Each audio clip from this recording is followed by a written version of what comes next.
அண்ணன் சீமான் அவர்களை பற்றி நான் என்ன பேசுறதுங்க? ஒரு அரசியல் தலைவர், ஒரு அரசியல் கட்சியினுடைய தலைமை ஒருங்கிணைப்பாளர் என்று சொல்வதை விட ஒரு போர்க்களத்தில் நிற்கக்கூடிய தளபதியாகத்தான் என்றும் நான் அண்ணன் சீமான் அவர்களை பார்த்து கொண்டிருக்கின்றேன். காரணம் அவருடைய கொள்கை, அந்த கொள்கையிலே அவர் எடுத்திருக்கக்கூடிய உறுதி பூண்ட ஒரு நிலைப்பாடு, அதற்காக எதை இழந்தாலும் பரவாயில்லை என்று தைரியமாக அந்த போர்க்களத்திலே போராடக்கூடிய மாண்பு, இது அண்ணன் சீமான் அவர்களை தமிழக அரசியலில் ஒரு தனிப்பெரும் தலைவராக உயர்த்தி நின்று கொண்டிருக்கின்றார்கள் என்று. எனக்கும் சீமான் அண்ணனுக்கும் பெரிய வித்தியாசம் இல்லைங்க. நான் தேசியத்தில் தமிழை பார்க்குறேன், அண்ணன் தமிழில் தேசியத்தை பார்க்குறாரு, அவ்வளோதாங்க வித்தியாசம்.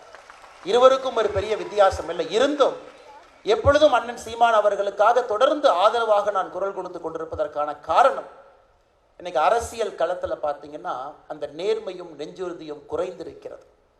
அது இருக்கக்கூடிய ஒரு மனிதனாக தொடர்ந்து நிற்கக்கூடிய அண்ணன் சீமான் அவர்கள் இந்த நிகழ்ச்சியில் நாங்கள் இருவரும் பங்கேற்கக்கூடிய முதல் மேடையாக இது இருக்குது. அண்ணன் அவர்களுக்கும் இந்த நேரத்தில் என்னுடைய நெஞ்சார்ந்த வாழ்த்துக்களை தெரிவித்துக் கொள்கின்றேன்.